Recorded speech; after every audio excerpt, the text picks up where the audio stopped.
এই মুহূৰ্তত মেট্ৰিক উচ্চতৰ মাধ্যমিকৰ লাখ লাখ পৰীক্ষাৰ্থীৰ বাবে জনাব বিচাৰিছো বিগ ব্ৰেকিং নিউজ।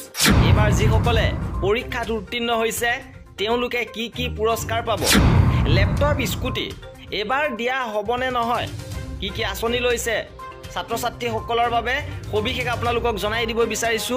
ভিডিঅ'টো প্ৰথমৰ পৰা শেষলৈকে চাই থাকিব। প্ৰথমে জনাব বিচাৰিছো যে এবাৰ যিসকলে মেট্ৰিকত উত্তীৰ্ণ হৈছে তেওঁলোকে আনন্দৰাম বৰুৱা বঁটা লাভ কৰিবনে নকৰে।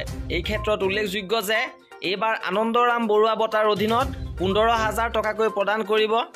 কিন্তু কেৱল দশম শ্ৰেণীয়ে নহয়, অষ্টম শ্ৰেণী আৰু পঞ্চম শ্ৰেণীৰ শিক্ষাৰ্থীও 15,000 টকাকৈ আনন্দৰাম বৰুৱা বঁটা স্কলাৰশ্বিপ লাভ কৰিব পাৰিব।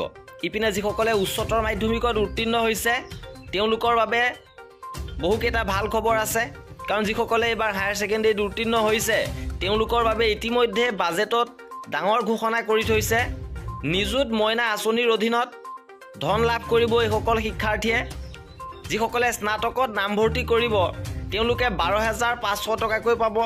এই নিযুত মইনা আঁচনিৰ অধীনত ছাত্ৰীসকলে 12,500 টকাকৈ লাভ কৰিব। ইপিনে স্কুটি প্ৰদান কৰা হ'বনে নহয়, এই ক্ষেত্ৰত উল্লেখযোগ্য যে এইবাৰো স্কুটি প্ৰদান কৰিব। ছাত্ৰ ছাত্ৰী উভয়ে লাভ কৰিব স্কুটি।